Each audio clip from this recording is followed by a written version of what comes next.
Bien, bonjour tout le monde. Le titre de la présentation que je vous fais cet après-midi s'intitule « L'analyse des risques d'exposition aux agents biologiques par la gestion graduée du risque » ou le control bending. Alors, les micro-organismes sont omniprésents dans notre environnement. Lorsqu'il s'agit de présence dans l'air, on parle de micro-organismes aéroportés ou bioaérosols.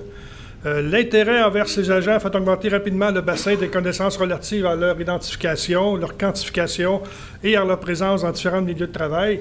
Les risques d'exposition aux bioaérosols infectieux suscitent aussi également beaucoup d'intérêt, donc depuis un certain nombre d'années, à l'IRSST. Alors, les dimensions des bioaérosols sont de l'ordre de 0,2 microns à 2,5 microns pour les virus, évidemment seuls, pas sur des gouttelettes ou sur une particule. De 0,3 à 15 microns pour les bactéries. Donc, 99% des bactéries sont compris dans ces dimensions-là. Et à 1 à 50 microns pour les levures et moisissures. Ça, c'est-à-dire ils sont tous compris dans cette dimension-là. La majorité des levures et des moisissures sont surtout entre 1 et, je dirais, 20 microns maximum. Alors, la gestion du gradué du risque au control bending est une approche semi-qualitative de gestion et d'évaluation des risques à la santé et sécurité du travail. Elle a été développée au début des années 80 pour les nouvelles substances chimiques, les produits pharmaceutiques qui n'avaient pas de normes d'exposition à ces moments-là. Et en parlant de normes d'exposition, c'est le cas pour les expositions aux bioaérosols ou agents biologiques aéroportés.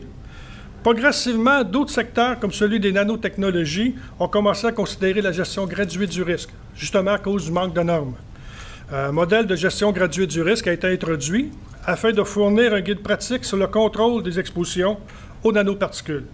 Ce modèle est utilisé afin de déterminer la bande de contrôle basée sur la sévérité du risque et sur la probabilité d'exposition aux nanoparticules.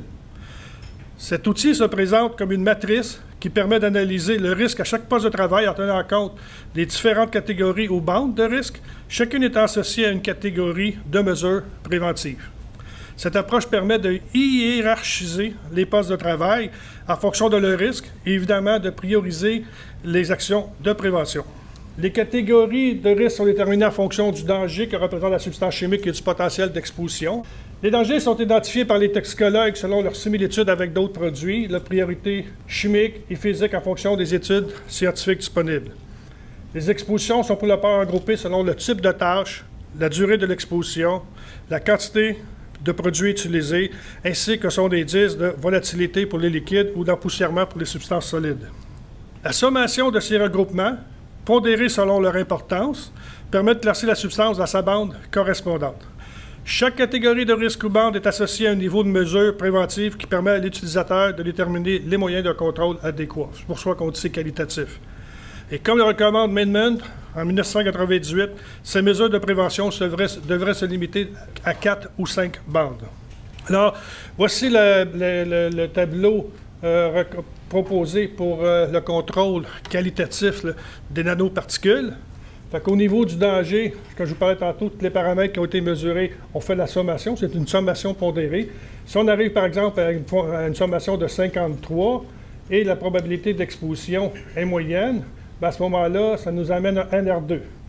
NR2 qui est, on applique des mesures d'ingénierie, extraction de l'air. Si on a un NR1, on va dire bonne pratique et ventilation générale. Et NR3, à ce moment-là, comme ici, on propose d'appliquer des méthodes de confinement. Et pour un NR4, par exemple, pour les expositions très élevées et les dangers élevés à très élevés, on recommande des avis d'experts. Donc, il faut recommencer les travaux, puis à ce moment-là, c'est après discussion et avis, après des consensus, qu'on peut établir les moyens de contrôle. Les dangers considérés, comme je vous disais, la sommation, sont la réactivité de surface, la taille, la forme, la solubilité, la cancérogénicité, la toxicité sur le système reproductif, la mutagénicité et la toxicité des nanoparticules. La toxicité de la substance mère, c'est-à-dire du même matériau, mais dont la dimension supérieure est également considérée. Et c'est la sommation de ces caractéristiques-là pondérées qui permet de classer la substance dans sa bande aux catégories de danger. Et Zach et collaborateurs, Zach et Peck, qui ont proposé ce modèle-là, ont amélioré et modifié leur catégorie en 2009 en y mettant d'autres paramètres à considérer. Alors, je vous emmène à la protection respiratoire contre les bioaérosols où on a utilisé la gestion graduée du risque. Jusqu'à présent, aucune approche de gestion graduée du risque n'existait pour les bioaérosols, sauf celui de la CSA. La CSA, dans sa nouvelle norme Z94.4, publiée en 2011, pour le choix de la protection respiratoire contre les risques biologiques, utilise les éléments d'un modèle proposé par Baccola et Brosseau en 1999. Ces deux auteurs ont proposé une méthode pour le contrôle des agents biologiques effectués dans le milieu hospitalier, mais dans ce temps-là, le contrôle bending, c'était pas connu. Ils n'appelaient pas ça du contrôle bending. Mais ce modèle avait été proposé pour la sélection des respirateurs contre les bioaérosols, comme j'ai dit tantôt, dans le milieu hospitalier. Fait que le facteur FPC, c'est le facteur de protection caractéristique de l'appareil de protection respiratoire. Elle est déterminée à partir d'une probabilité d'exposition, C, à l'horizontale, et le groupe de risque, les fameux groupes de risque, les 4 classes de micro-organismes dont on nous parle depuis ce matin, à la verticale. Et le rang ou la bande correspondante au niveau d'exposition est égal au quotient du rang du taux de génération, le taux G, divisé par le taux de ventilation, Q. En microbiologie, les micro-organismes sont classés selon le caractère pathogène dans 4 groupes de risques. On rencontre 3 infectieuses, de GR2 à GR4.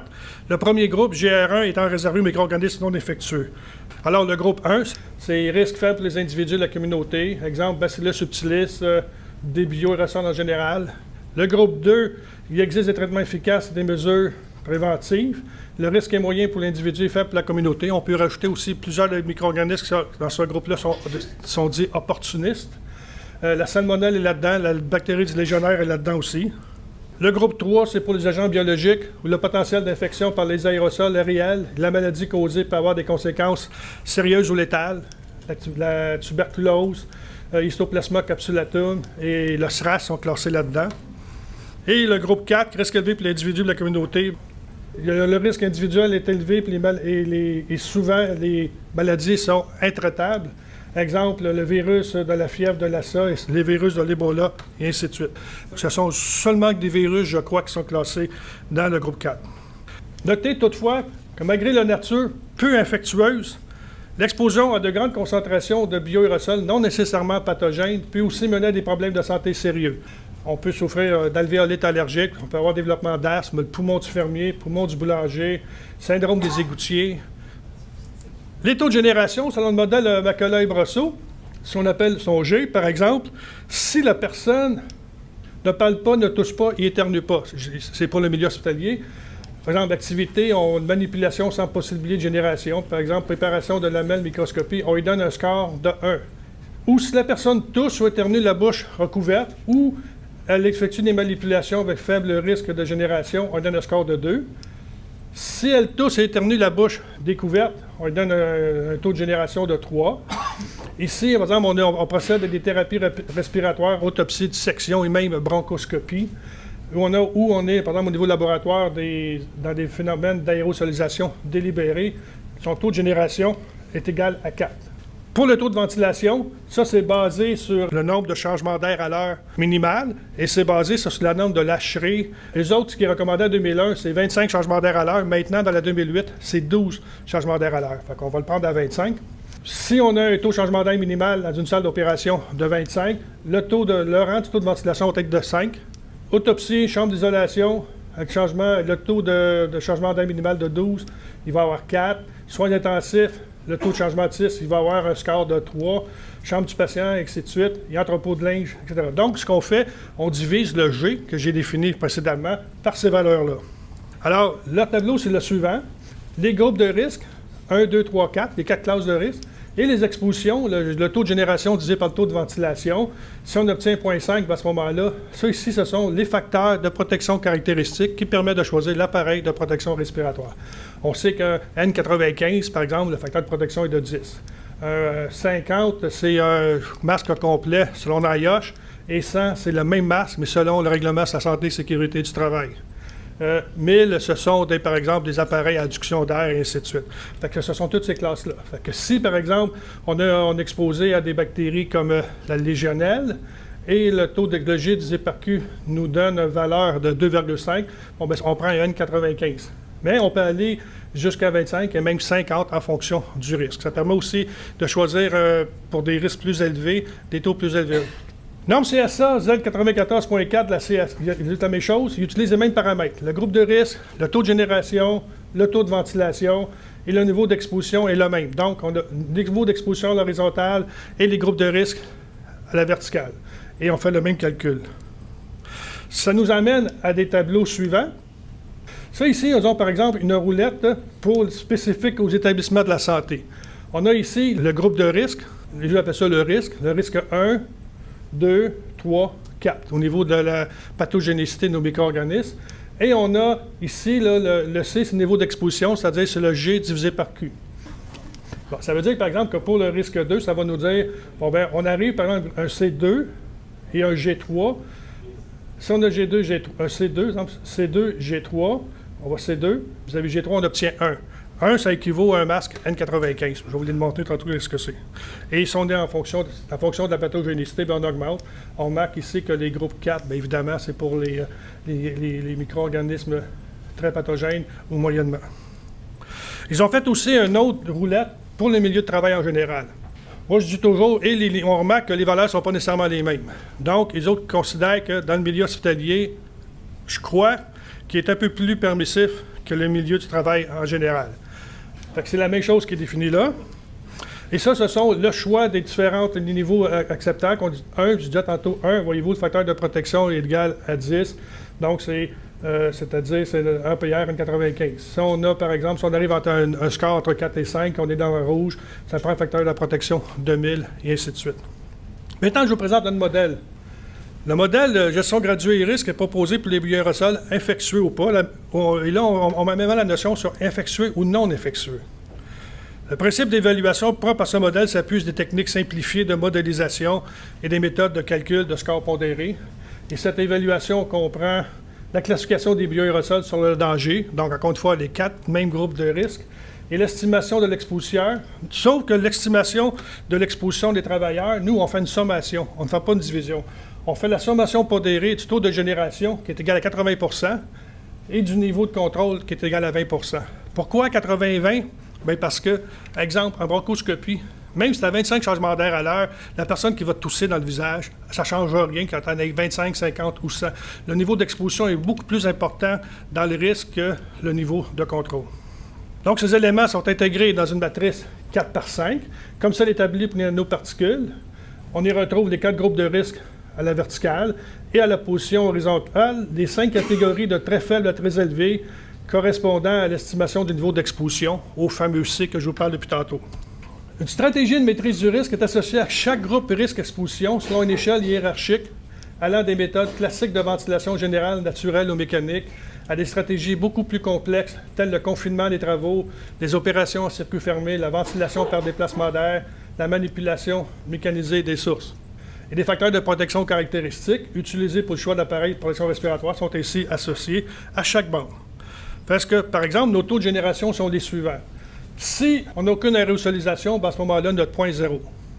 Si on a de l'aérosolisation faible, personnel assisté à d'autres soins, comme quelqu'un qui va rentrer dans la chambre, porter la nourriture et ainsi de suite, bien lui, ça va avoir 2 points. Si l'aérosolisation est modérée ou la personne a un contact avec le contaminant biologique, ou il est quand même à une distance éloignée de la source, en présence de patients infectieux qui toussent ou éternuent la bouche recouverte aussi, ou autre semblable, il l'a 4. 6, l'aérosolisation est élevée. Exemple, dans le milieu hospitalier, un patient infectieux qui tousse la bouche non recouverte. Et 8, on parle par exemple de bronchoscopie, on parle de proximité des sources d'émission, travaux dans dépannage d'émission, actes médicaux présents des aérosols ou semblables. Il obtient 8. Pour le niveau de contrôle, pour ce qui concerne les changements d'air, bon, si plus petit ou égal à 2, on a 2 points. Entre 2 et 6, on a 1,5. Entre 6 et 12, on a 1. Plus grand que 12, on a 0,5.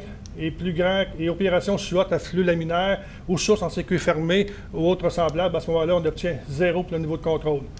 Ou il y a aussi, dans les endroits confinés et autres semblables, c'est la même chose. Ventilation générale aux fenêtres ouvertes ou semblables. Si entre 6 et 12, on est, par exemple, de pièces à pression négative, ventilation de laboratoire, chambre d'isolement, ventilation par déplacement d'air, autres semblables, il va obtenir 1. Si on a des mécanisation des opérations, opérations sous hôte de laboratoire, certains départements hospitaliers comme bronchoscopie, ainsi de suite, ont des normes de changement d'air à l'heure. Travaux qui se font à l'extérieur, on obtient 0,5 et 0, il n'y a rien. Alors, ce que nous amène au niveau, ce qu'on appelle au niveau de notre niveau d'exposition, on obtient 5 niveaux d'exposition, et puis la sommation du taux de génération et du moyen de contrôle nous permet de déterminer dans ces bandes-là. Donc, si on est, par exemple, on trouve un score total de 6, à ce moment-là, notre niveau d'exposition est considéré comme moyen. Et dans ce qu'on appelle, dans notre modèle est le suivant.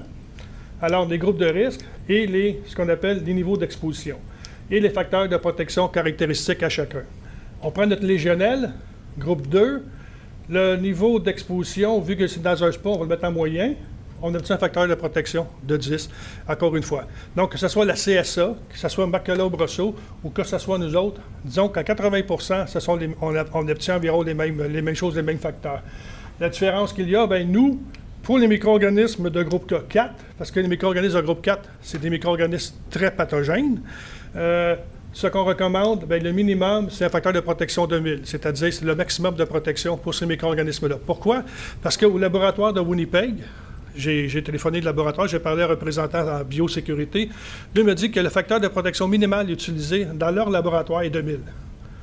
Et voici ce que j'appelle les facteurs de protection caractéristiques, avec les 10 N95, N99, ce sont des filtres. 25, c'est aspiration d'air motorisée ou adduction d'air. Aspiration d'air motorisée avec demi-pièce faciale, 50. 50 au Québec, c'est aussi la pièce faciale, mais 100 au Québec, c'est aussi la pièce faciale complète. Mais NIOSH recommande pour la pièce faciale complète un 50. Appareil adduction d'air à 1000. Puis 10 000, bien, ça, c'est appareil autonome avec ce qu'on appelle les appareils de protection respiratoire pression positive autonome. Maintenant, les emplois verts. Fait que là, la détermination des niveaux d'exposition des emplois verts aux agents biologiques peut également s'avérer une tâche complexe. Une méthode qualitative d'évaluation et de gestion du risque fournit une alternative aux méthodes quantitatives utilisées en hygiène du travail. Donc, un modèle constitué des 4 groupes de risques, utilisés en biosécurité et 4 niveaux d'exposition, vous sera présenté. 4 niveaux d'exposition pour que ça corresponde aux 4 niveaux d'exposition établis aussi pour les contaminants chimiques dans les modèles. Et le croisement d'un groupe de risque à la verticale et un niveau d'exposition à l'horizontale correspond à un potentiel d'exposition cette fois-ci. Le potentiel d'exposition est donc choisi en fonction du danger du bioaérosol, du niveau d'activité et du taux de génération. Le niveau d'activité se définit comme le temps passé, par exemple, à effectuer des tâches spécifiques dans différents milieux. Et lui, je lui donne la même chose que notre modèle, 20 %. Le taux de génération comprend, entre autres, à la proximité de la source et aux moyens mis en place pour contrôler les expositions. Lui, on lui donne 80 %. Ce taux est beaucoup plus important que le niveau d'activité car il dépend, entre autres, du procédé, de la proximité des sources. Le niveau d'activité, là, j'ai changé mon niveau de contrôle parce qu'on appelle le niveau d'activité. Par exemple, il y a 2 points. Bon, bien, encore une fois, ce sont nos nombres de changements d'air à l'heure qui sont présents. Ou, lorsque, par exemple, tu as présence d'aucune ventilation ou ventilation générale faible, endroit confiné, et aussi, ce que j'ai rajouté, puis ça, j'appelle ça le niveau d'activité, c'est exposition continue au micro-organisme. 100 du temps, la personne est exposée au micro-organisme. Le niveau qui suit, c'est la même chose que j'ai défini pour la protection respiratoire, sauf que j'ai rajouté l'exposition au micro-organisme 75 du temps. Un niveau 1, c'est 50 du temps. 0,5, c'est 25 du temps et moins. Et un 0, exposition nulle. Et toutes les autres caractéristiques sont les mêmes. Les taux de génération, exposition non contrôlée du contaminant biologique, proximité des sources d'émission, travaux d'empannage d'émissions, actes produisant des aérosols autres semblables, exposition élevée, travaux de décontamination autres semblables, exposition modérée, contact avec les contaminants biologiques, exposition faible, personne attitrée à d'autres tâches et aucune exposition. Et ça nous et encore une fois, ce qui nous amène à ce que j'ai établi cette fois-ci, c'est 4 groupes de niveaux d'exposition, où, par exemple, si on obtient entre 1 et 5, on est dans le niveau faible, 5,5 à 7, on est dans le niveau moyen, 7,5 élevé et très élevé entre 9,5 et 10. Et le modèle pour la sélection du potentiel, ce qu'on appelle ici, là, ces valeurs-là, potentiel d'exposition, faible, moyen, élevé, très élevé, bien, voici le modèle pour les expositions d'agents biologiques pour les emplois verts. Alors, si par exemple, ça c'est les numéros ici sont les potentiels d'exposition, les 4 groupes de risques et les pointages obtenus. Si on obtient par exemple 5,5 pour un groupe de risque 2, bon, bien, le potentiel d'exposition est de 2, qui correspond au potentiel moyen. Dans les 61 groupes professionnels retenus, il y en a 11 qui ont obtenu un score moyen. Un groupe professionnel a obtenu un score élevé. Ça, c'est autrement dit, il y en a 12 sur les 60 quelques qui sont entre moyen et élevé. Et ces potentiels, oh oui, je voulais mentionner que ces potentiels répondent toujours à un scénario des pires cas. C'est-à-dire que le pire du pire, là, lorsqu'une personne, je ne considère pas quelqu'un qui est dans son bureau, mais admettons que la personne elle va travailler dehors, qu'elle se mette les mains dans la pâte, et ainsi de suite. Donc, c'est toujours les pires cas qui sont considérés. Un exemple. Manœuvre à l'entretien des travaux publics. Genre de personne qui va dans des parcs, qui va ramasser des seringues en dessous là, des parcs de jeunes, là, en dessous des broussailles, et ainsi de suite, qui ramasse toutes sortes d'affaires, et ainsi de suite. Là. Cette personne-là peut être potentiellement exposée, par exemple, au tétanos, à certains virus, mycobactéries possibles, hépatite A, la légionelle, s'il y a une tour de refroidissement, s'il n'y a pas une tour de refroidissement, c'est une fontaine d'eau, entre autres, dans le parc, au norovirus, etc. Donc, je l'ai mis comme le potentiel maximal d'exposition des micro-organismes au groupe 3. Le taux de génération est égal à 6 parce que son exposition est élevée. 8, c'est très élevé. 6, élevé. 4, c'est moyen. Le niveau d'activité 2, c'est le plus, là, c'est parce que l'exposition est continue. Donc, le niveau d'exposition G plus A lui donne 8, ce qui nous amène un potentiel d'exposition pour un GR3 dans mes tableaux de 3, qui correspond à un potentiel élevé. Technologue en hygiène industrielle. Exemple de micro-organismes, l'influenza, on peut être exposé à le virus de la grippe. Les mycobactéries, on travaille surtout dans les hôpitaux. La bactérie légionnaire, on travaille dans les tours d'eau. Ça dépend des systèmes de ventilation et ainsi de suite. Donc, étant donné que l'influenza, je l'ai mis dans un groupe de risque 3. Comme je vous dis, c'est les pires cas. Taux de génération, 4. Exposition modérée. Il peut être en contact avec le contaminant biologique. Et distance éloignée de la source. Le niveau d'activité, c'est-à-dire, 0,5 est exposé à 25 et moins de son temps. Ce qui nous amène à un niveau d'exposition de 4,5 pour un potentiel d'exposition pour un groupe de risque de 3 à 1, c'est-à-dire une exposition faible. Trieuse ou trieur matériel de recyclage. Il peut être exposé au tétanos, aux hépatites, etc. Donc, il peut être exposé à un micro-organisme de groupe 3. Taux de génération, 4. Exposition modérée, contact avec le contaminant biologique. Il est toutefois quand même exposé à une certaine distance de la source comme telle. Une fois rendu au centre de tri, des fois, c'est à plusieurs kilomètres. Le niveau d'activité 2, c'est exposition continue au micro-organisme. Il est toujours exposé, il fait du tri continuellement. Le niveau d'exposition est égal à 6. Et le potentiel d'exposition pour un GA3, c'est-à-dire 2, cette personne-là est considérée comme ayant une exposition moyenne. Donc, en conclusion, la gestion graduée du risque est utilisée pour évaluer les potentiels d'exposition aux agents biologiques. Il s'agit d'une méthode semi-quantitative. Elle est sujet à évoluer. Plus qu'on a de données, par exemple, si on obtient des niveaux d'exposition numériques à partir des prélèvements de contaminants biologiques dans le milieu de travail, et ainsi de suite, c'est certain que ça va nous permettre de mieux cerner nos expositions, mais c'est un départ. Et avec le temps, elle va évidemment s'améliorer. Merci.